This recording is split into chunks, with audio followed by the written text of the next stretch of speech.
I'm Debbie Bell Hosking for Finextra TV at Sibos 2025 in Frankfurt.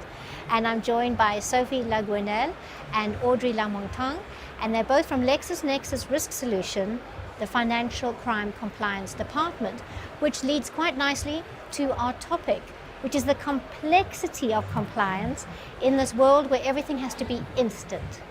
So welcome to you both. Thank you very much, Thank Debbie. you.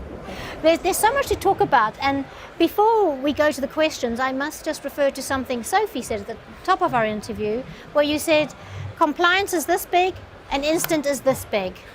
And there is so much to get around in this industry when it comes to compliance. So let's start with the challenges. I'm going to come to you first, if I may. What's the biggest challenge you face when you build a screening solution that needs to be instant? Yeah, And with accurate. the world evolving these days, and we have instant payments coming up in every jurisdictions and cross-border payments. So it means that you need to comply. Not only you need to comply quickly, it's instant, really instant. So you need solutions that will go very fast and that will also allow to avoid stopping payments inadvertently. So yeah, very complex. Yeah, I mean, that's something we're not mentioning here is not only the compliance, but you don't want to have to stop those payments unnecessarily. And I know you were going to react to that. Yes, because we help our clients do that while maintaining the confidence that they are compliant, that they can show proof of compliance. So it is about the alignment between their policies, their procedures, their configuration in, like you said, a much more shorter time window. And that's a challenge. I think that's where we find that we can bring value. Absolutely, and it is a challenge, but yes, that collaboration brings value to the customer. So let's get back to that customer. How are you helping your customers adapt, I suppose, to industry changes like SEPA instant payments and ISO 20022, but there are plenty of industry changes. How are you, I suppose, assisting your clients? I think it starts by a technology play. We have to have the right type of technology that can handle high throughput, high volume, to be able to just keep up with that very short time window, with the powerful and reliability that it requires. And at the same time, we need to be able to secure our clients that the types of checks that they're doing is at the right level of confidence. And that's where I think the balance between the two and the ease of integration and the management of volume and the use of automation that maybe you can go over is absolutely paramount. And the flexibility and the configurability of the system. Indeed, we are looking at customers with very large organizations and very complex organizations and compliance requirements that might differ depending on the regions. So it's very important to bring everything very configurable so that to be able to ingest any type of transaction, any type of list, and adapt the screening process to and the alert review to the needs of our customers. And concretely speaking, how we in the product organization, inventing the new capabilities, the new generations, how we do that is an absolute partnership with the reality of our clients. So we have client groups, round tables, discovery sessions, one-on-one with them to really understand the detail of the problem, come up with a solution together, validate our designs across the community, even before one line of code is built. And then once we go around and they believe that the capability is interesting in terms of the value, but is also going to be acceptable, and model validation now being a construct, even when it comes to screening, that work that we do together with actual users is what makes the difference. Mm-hmm. And of course, still on the topic of helping your customers, off camera, we were the three of us were talking about how payment rails and the new payment rails are becoming a topic here, very much so at Sibos.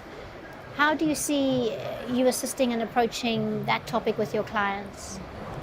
It's really through this flexibility and configurability, being able to ingest any type of data and making it fit for the compliance and for the screening. So we have mapping capabilities to be a bit technical so that we can adapt to anything. And we do want them to be fairly autonomous, so they shouldn't rely on our experts. And it's also important that we do not custom the programs that we build for them. So it's that layer of configurability that allows them to have their own fit with the complexities and their geographies, their risk appetite as well, while all having the same solution. So when they speak to the regulator, they can show they have an industry standard type of solution, and they feel the confidence for that.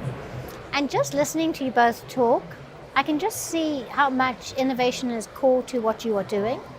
So what innovation are you developing to help your compliance teams react swiftly to changes, let's say, in regulation? Well, what we are right now working on is obviously further automation. So further automation today, with the state that AI is in, even though we don't want to do AI for AI's sake, we want to use it in the right places where we can save time and energy for our clients, where it can be explainable. So we're looking at ways to accelerate some of the operations that are either before screening or after screening, a key element.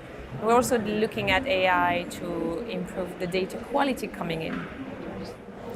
So being able to identify the type of data, so to have a better screening, so that you are more smarter in what you do, what you compare, what you look for, The modularity is also super important because not all of our clients are moving at the same pace. So that's something we're looking at as well. Yes. And Audrey, we were talking about the end customer earlier.